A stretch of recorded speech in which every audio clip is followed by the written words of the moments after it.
오늘 하나님 전에 오셔서 종려 주일 예배를 드리는 모든 성도들, 또 가정에서 예배드리는 모든 성도들에게 하나님의 은혜가 충만하시기를 간절히 바랍니다.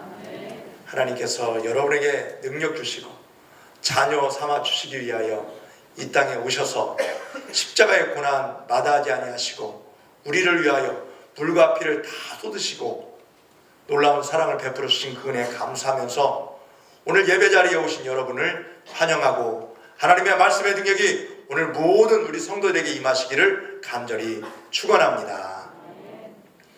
오늘은 앞에 핸드폰이 앞에 달려있지요. 이게 지금 우리 카카오톡 단톡방에 들어온 황병신학교 성도들 이 안에 들어오면 함께 화면을 보고 예배를 드릴 수 있어요. 생중계. 요즘 기술이 참 좋아졌어요. 정부에서는 또 2주 동안 더 연장시켰죠. 사회적 거리두기라고 하면서 참 어저께 그 뉴스 보면서 망나비 교차되더군요. 또 언제? 지금 계속 연장 하다 보니까 지금 6주가 더 지난 것 같아요. 벌써 석 달 정도 된 것 같고요. 많이들 지쳐 있는 것 같아요. 여러분 마스크 끼고 예배 드리는 것도 힘드시죠? 얼마나 힘들어요.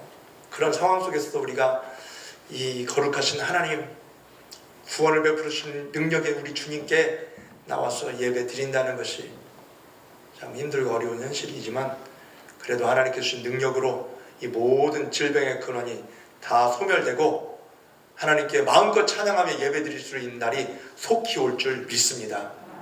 여러분 두려워하지 마십시오. 놀라지 마시고요. 하나님이 여러분과 함께 하신다고 말씀해 주십니다. 구원의 하나님께서 우리의 산성이 되시고 우리의 능력이 되신 줄 믿고 날마다 승리의 발걸음이 되시기를 예수님의 이름으로 축원합니다. 2000여 년 전에 오늘 예수님께서 예루살렘에 입성하셨습니다. 군중들은 종려나무 가지를 길에 펴고 호산나 다윗의 자손이여 찬송하리로다 주의 이름으로 오시는 이여 가장 높은 곳에서 호산나 하면서 예수님을 기쁘게 맞이했습니다. 이 호산나라는 뜻이요 구원하소서, 이제 우리를 구원하소서라는 뜻입니다. 구원이라는 뜻입니다. 예수님 생애 중 최고의 영광의 날이라고 할 수 있을 만큼 이 종려주일은 예수님께서 영광을 받으신 날입니다. 종려나무를 길에 깔고 흔들었다고 해서 이 날을 종려주일이라고 부르는데 이 종려주일이 지나면서 고난이 시작되기 때문에 또한 종려주일이면서 순환주일이라고도 부릅니다. 최고의 영광을 받으신 것도 잠깐뿐이었습니다. 그렇게 열광하던 군중들이 하루아침에 변하고 말았기 때문에 그렇습니다. 예수님이 누렸던 영광도 잠깐이었습니다. 그것을 예수님이 알았기 때문에 그 영광에 취하지 않으셨습니다. 예수님께서 제자들에게 말씀하시기를 너희가 나를 다 버리리라. 그때 베드로가 어떻게 말하죠? 모두가 버릴지라도 나는 예수님을 버리지 않겠습니다. 이렇게 말하자 예수님은 오늘 이 밤 닭이 2번 울기 전에 네가 나를 3번 부인하리라.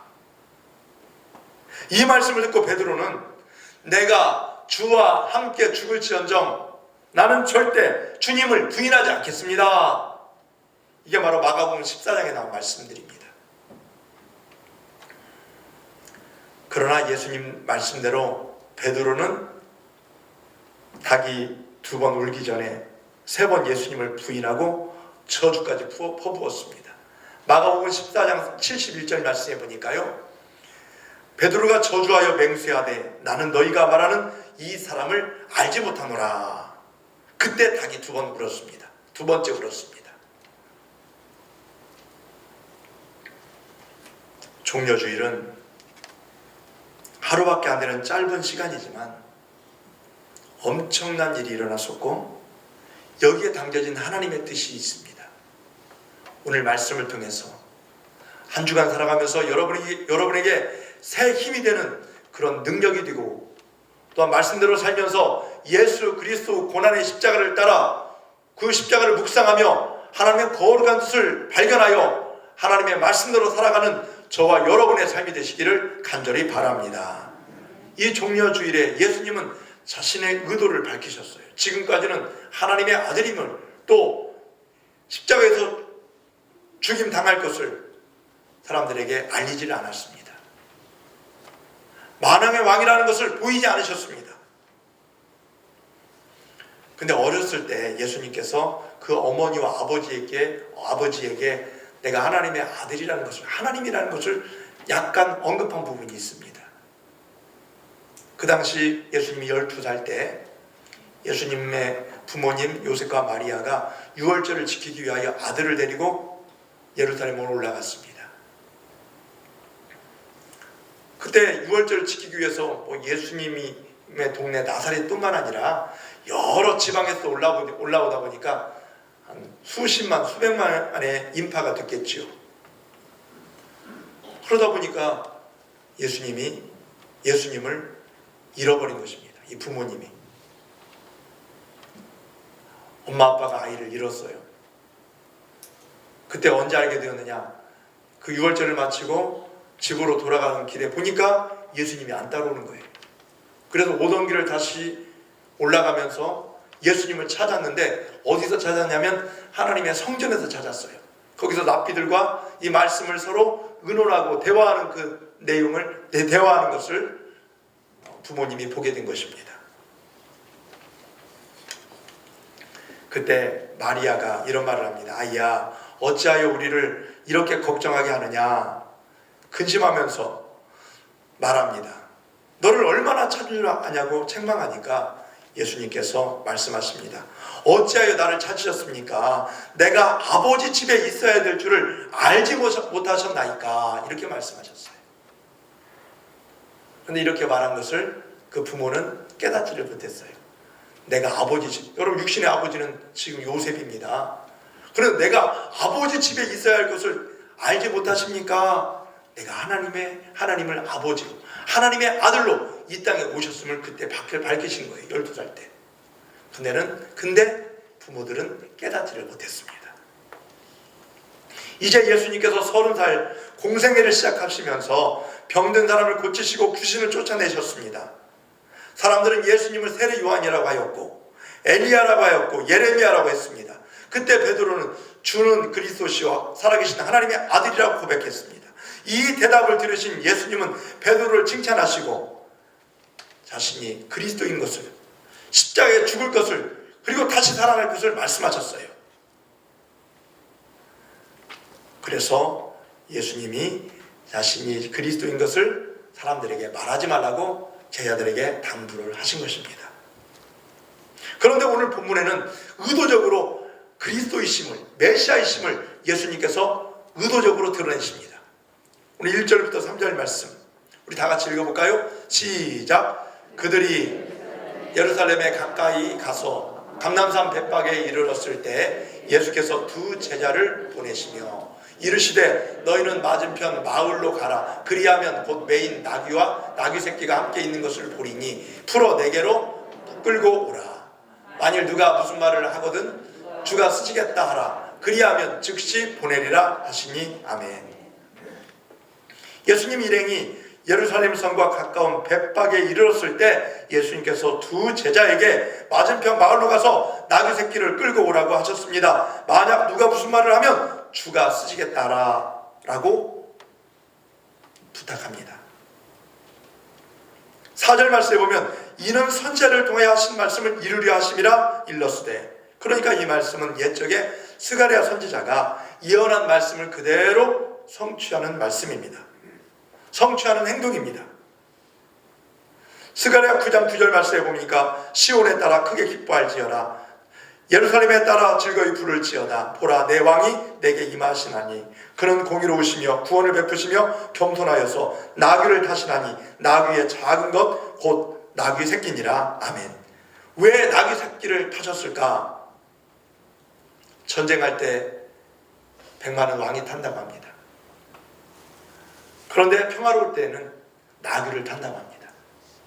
그러니까 이 말씀은요, 예수님이 나귀를 타고 입성하는 것은 평화의 왕으로 오신 하나님의 아들, 그런 의미를 담고 있다고 합니다.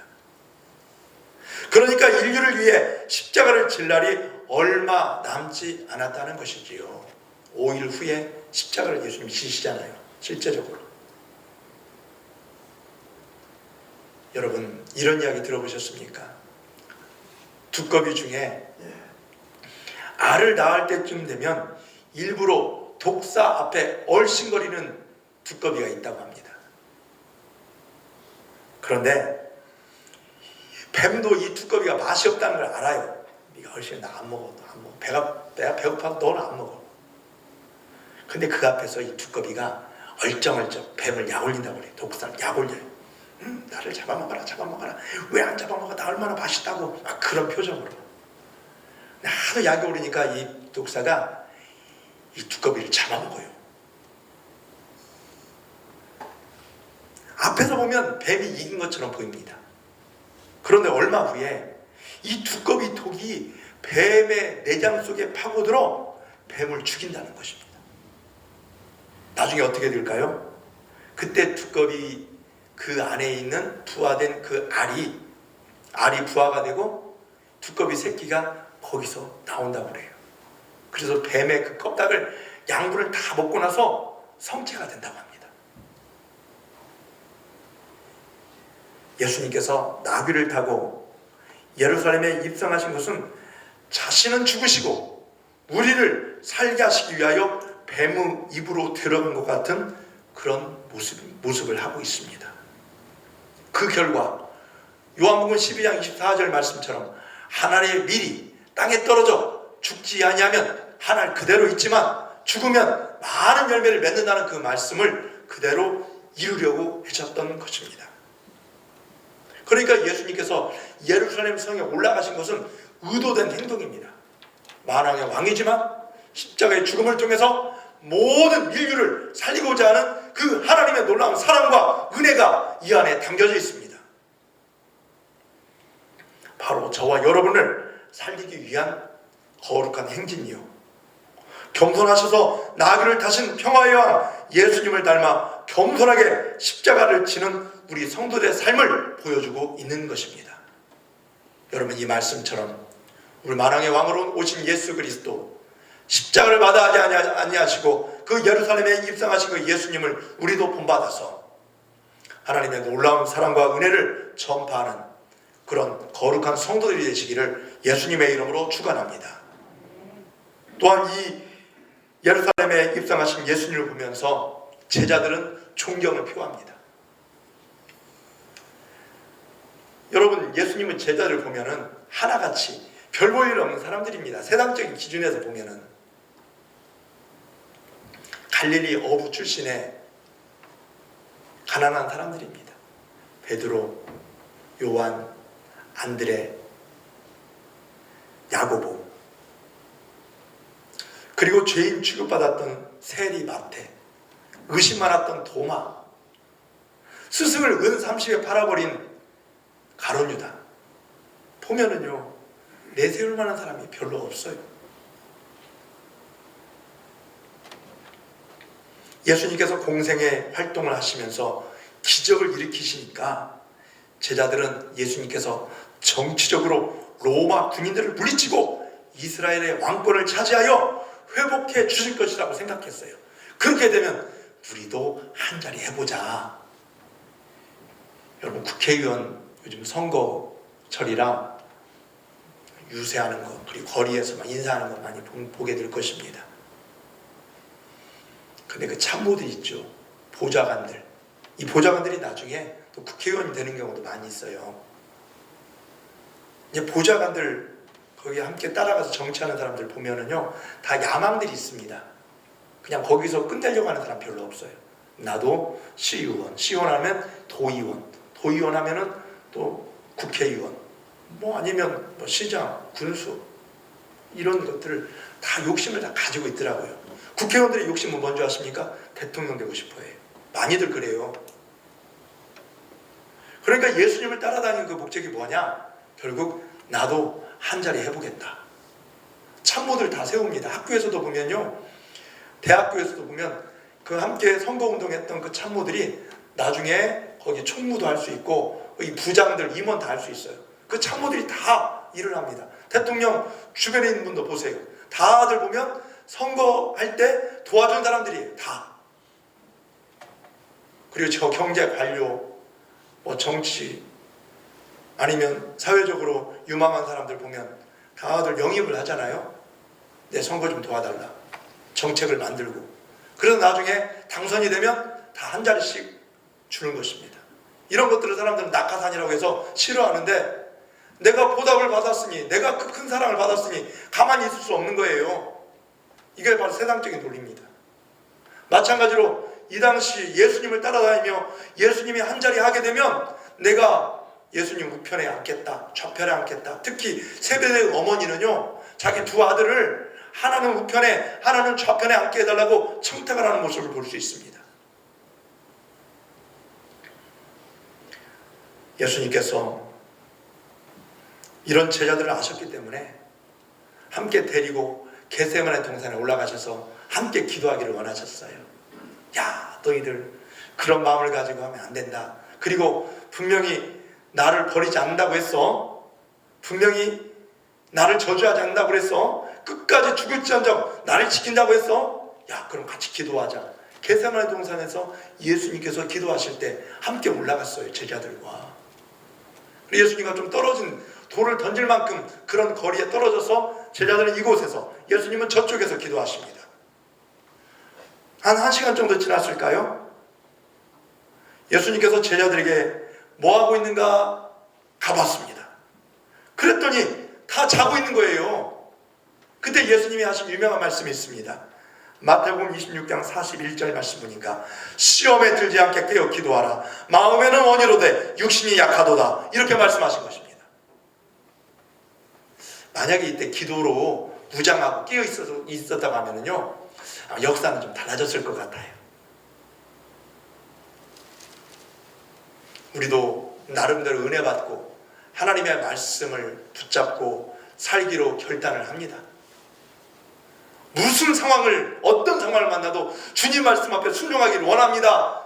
우리가 말씀을 통해서 또 여러분들이 기도할 때 그 깨닫습니다. 근데 그게 오래가지 못해요. 왜? 우리가 끝까지 기도하지 못하기 때문에, 하나님의 말씀을 의지하지 못하기 때문에 그렇습니다. 중요한 것은 끝까지 가는 것입니다. 그런 이런 제자들이요, 오늘 본문에 보니까, 물론 방금 말씀드린 것은 그 이후에 나온 말씀이고, 오늘 본문에 보면은요, 이 제자들이 예수님께서 명하신 대로 순종해요. 야, 나귀 끌고 와라. 아니, 가니까 진짜 끌고 오는 거예요. 부담돼서 다른 사람의 눈치 보여서 못해요, 그럴 수도 있겠지만 예수님 말씀대로 순종합니다. 그 나귀와 나귀 새끼를 끌고 와서 자기들의 겉옷을 그 위에 얹음에 예수님이 나귀 위에 타셨어요. 예수님의 명령대로 벳박의 맞은편 마을로 가서 나귀를 끌고 왔고, 그리고 예수님이 타시도록 제자들의 겉옷을 벗어 그 위에 얹었습니다. 겉옷을 벗어 나귀 등 위에 올려놓은 것은 예수님을 왕으로 대우해 드리는 것입니다. 예수님을 최상으로 존중해 드리는 것입니다. 제자들은 예수님께서 유대의 왕으로 예루살렘에 입성하신다는 생각을 한 것입니다. 연약한 제자들이었지만 이때만큼은 예수님을 위해서 귀한 것을 드렸던 것입니다. 자신들이 가지고 있는 최상의 것으로. 여러분, 마가복음 14장에 보면요, 고귀한 옥합을 깨트린 한 여인이 나옵니다. 마가복음 14장 3절 말씀 다 같이 읽어볼까요? 시작. 예수께서 베다니 나병 환자 시몬의 집에서 식사하실 때 한 여자가 매우 값진 향유 옥합 곧 순전한 나드 한 옥합을 가지고 와서 그 옥합을 깨뜨려 예수의 머리에 부으니 아멘. 이 여인의 행동을 비난한 사람은 값비 싼 것을 왜 허비하느냐. 하지만 주님은 이 사랑을 받으시면서 천하 어디서든지 복음이 전파되는 곳에서 이 여인이 행한 일을 기억하고 기념하리라 그랬어요. 그러니까 예수님이 존중을 받고 선물을 받고 영광을 받으신 것은 한 2차례, 나귀를 타고 예루살렘에 입성하실 때와 이 여인으로 하여금 향유값을 받은 거, 그거 말고는 없는 것 같아요. 맨날 베풀었어요. 섬기셨어요. 사랑하고 용서해 주셨어요. 참 예수님처럼 여러분 살 수 있겠어요? 하나님의 아들이기 때문에 할 수 있다고요? 근데 예수님은 인성을 다 가지고 계신 분이에요. 인성. 우리가 똑같이 슬픔, 기쁨, 또 아픔, 고통, 이 감정을 다 가지고 계셨어요. 참 우리를 위해서 물과 피를 다 흘리신다는 것이 보통 일이 아니에요. 우리는 손가락 안에 이 가슴 하나 들어와도 신경이 쓰이잖아요. 신경이 쓰이고 또 몸이 아프고 허리가 아프고 다리가 아프고 속이 아프면 온통 내 건강에 신경이 쓰이잖아요. 예수님은 그런 걸 보지 아니하시고 오직 인류의 구원을 위해서 자신의 모든 삶을 다 드리셨다는 것입니다. 그만큼 우리를 사랑하고 우리에게 대한 엄청난 사랑과 애정을 가지고 계시다는 것입니다. 그러면서 어쩌다 한번 사랑을 받으면 감격하면서 내가 어디를 가든지 간에 이 여인이 행한 것을 기념하리라. 참 얼마나 이런 것들이 없었으면 이런 말씀 하실까, 이런 또 마음도 들어요. 그렇지만 제자들은 이번만큼은 예수님을 위해서 나귀를 끌어오고 그 위에 자기의 겉옷을 올리고 참 예수님이 감동하셨을 거예요. 성도 여러분, 실수가 많은 제자들이었지만 말씀에 순종하여 나귀를 끌고 온 제자들은 주님을 기쁘게 드렸습니다. 또한 자신의 겉옷을 벗어 만왕의 왕이신 주님께 존경을 표한 제자들은 예수님께 기쁨을 드렸다는 것입니다. 예수님의 마음을 즐겁게 해드렸어요. 오늘 우리도 우리 주님 나를 위하여 십자가 지시고 고난받으시고 죽음까지도 마다하지 아니하신 우리 예수님의 마음을 기쁘시게 해드리기 위해서 우리는 어떻게 해야 할까요? 이런 모습으로 때로는 기도하는 것을 원하시고 때로는 사랑하기를 원하시고 용서하기를 원하시고 아니면 어떨 때는 내 자존심이 상하지만 그래도 내가 먼저 가서 내가 사랑의 말로 고백하고 솔직히 힘들죠. 그러나 그 예수님의 마음을 본받아서 한다는 것이 중요해요. 그러니까 우리가 기도해야 하고 하나님의 말씀을 의지하며 사는 것이 중요하다는 것입니다. 우리 생각과 우리 의지는요 금방 흔들려 버립니다. 넘어져 버립니다. 사랑하는 성도 여러분, 여러분도 귀한 것으로 십자가를 지기 위하여 예루살렘에 입성하신 주님을 기쁘게 해드리는 구체적인 삶을 통하여 하나님께 영광 돌리는 귀한 삶이 되시기를 예수님의 이름으로 축원합니다. 이웃을 내 몸처럼 사랑하는 삶, 복음을 전파하는 삶, 다 이 안에 내포되어 있는 것들입니다. 과연 무엇인가? 여러분 말씀을 통해서 깨달았으면 깨달은 그 말씀대로 한 주간 행동하시기를 예수님의 이름으로 축원합니다. 마지막으로요, 예수님께서 예루살렘에 입성하신 것은요 찬양과 영광을 받으신 것도 있어요. 많은 사람들이 예수님을 향해서 호산나 다윗의 자손이여 주의 이름으로 오시는 이여 호산나 하더라 하면서 이 많은 사람들이 예수님을 향하여 찬송을 부릅니다. 찬양받기에 합당하신 주님이에요. 우리 주님, 우리 예수님은. 많은 사람들이 함께 모여서 찬양하고 맞이하는 그 모습, 예수님께서 얼마나 감격스러워 하셨을까요? 제가 어저께 영상을 녹화하면서 혼자 찬송을 하니까요 진짜 힘들대요. 그리고 앞에 우리 청중들이 있는 것처럼 생각해서 예배를 인도하려고 해도요 그게 참 안 돼요. 더 힘들고 영상으로 준비한다는 것이 보통 일이 아니래요. 그러니까 거기서 연습이 되어서 그런지 제가 또 주일날 또 설교를 하다 보면은요 또 다른 영감이 더 생기는 것처럼 느껴요. 이게 참 설교를 2번 준비하는 것이 저를 더 기도하게 만들고 더 준비하게 만드는 것 같아요.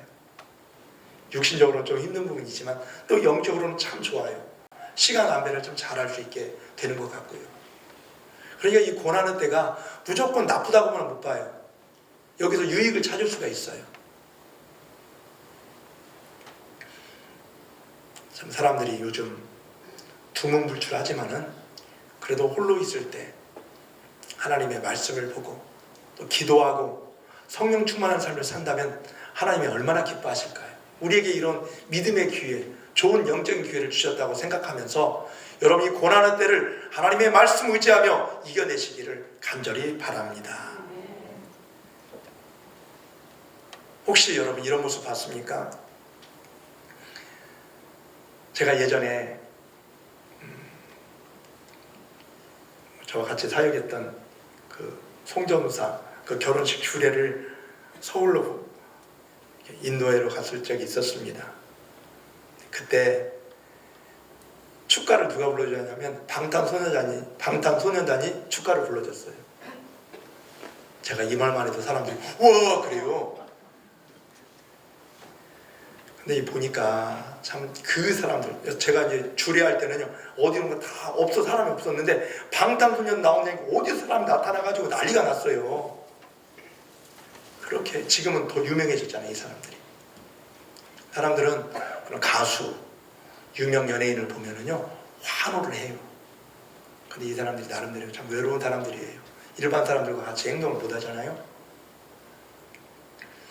그러니까 이런 그 유명인들을 만나면 이 군중들 또 일반 사람들이 선물도 주기도 하고 또 그 사람과 손 한번 잡았다고 기겁하고 절도하는 사람도 있어요. 기절하는 사람도 있어. 이것 때문에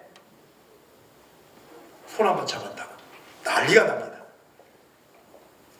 사람들은 무엇인가 환호하고 미치도록 열광하고 부은 잠재 욕구가 있나 봅니다. 예수님께서 나귀를 타고 예루살렘에 입성하시자 온 성에 소동이 일어났습니다. 오늘 9절 말씀 보십시오. 무리가 소리 높여 이르되 호산나 다윗의 자손이여 찬송하리로다. 주의 이름으로 오시는 이여 가장 높은 곳에서 호산나 하더라. 여러분 빨간 부분 있죠? 다시 한번 읽고 우리 힘차게 아멘 한번 해보겠습니다. 시작. 주의 이름으로 오시는 이여 가장 높은 곳에서 호산나 하더라. 아멘. 그렇습니다. 이미 예수님의 소문이 온 이스라엘 땅에 퍼져 있었습니다. 죽은 자를 살리시고 병든 자를 고치시고 귀신을 쫓아내시고 또 오병이어의 기적을 베풀어 주시고 무리를 걸으신 예수님, 이 예수님께서 나귀를 타고 예루살렘에 입성하신다는 소리를 듣고 드디어 예수님이 왕되심을 선포하기 위하여 오시는구나 하면서 환호하기를 시작했다는 것입니다. 이전까지는 그리스도 되심을 드러내지 않으셨던 예수님께서 의도적으로 군중들 앞에 자신을 드러내신 것입니다. 환호하는 군중들은 6월절 순례자들까지 합하여 많은 사람들 엄청났습니다. 군중들은 겉옷을 땅에 깔고 종려나무를 길에 깔고 흔들면서 우리 주님을 환호했습니다. 예수님은 그것을 밟으시면서 예루살렘 성에 입성하신 것입니다. 왕으로 오신 예수님에 대한 존경을 표하고 있는 것입니다. 특히 그들의 환호성을 분석해보면 그들이 예수님을 왕으로 영접하고 있습니다. 주의 이름으로 오시는 이여 가장 높은 곳에서 호산나 하더라. 다윗을 가장 훌륭한 왕으로 인정했던 이스라엘 백성들입니다. 그들이 예수님을 다윗의 자손으로 믿고 이스라엘이 기다리고 있던 그 메시아로 확인하고 인정하고 있는 것입니다. 그래서 메시아로 오신 예수님을 환영합니다. 만세 만만세, 이스라엘을 구하러 오신 예수님 감사합니다. 예수님 만세, 이렇게 환호했었을 것입니다. 여러분 예수님을 어떤 분으로 인정하십니까? 예수님 왕이십니다. 왕이라는 것은 우리는 백성이라는 것입니다. 예수님을 왕으로 보신다고 한다면 그 예수님 말씀 앞에 순종하고 예수님이 말씀하신 그대로 사는 것이 백성된 도리입니다.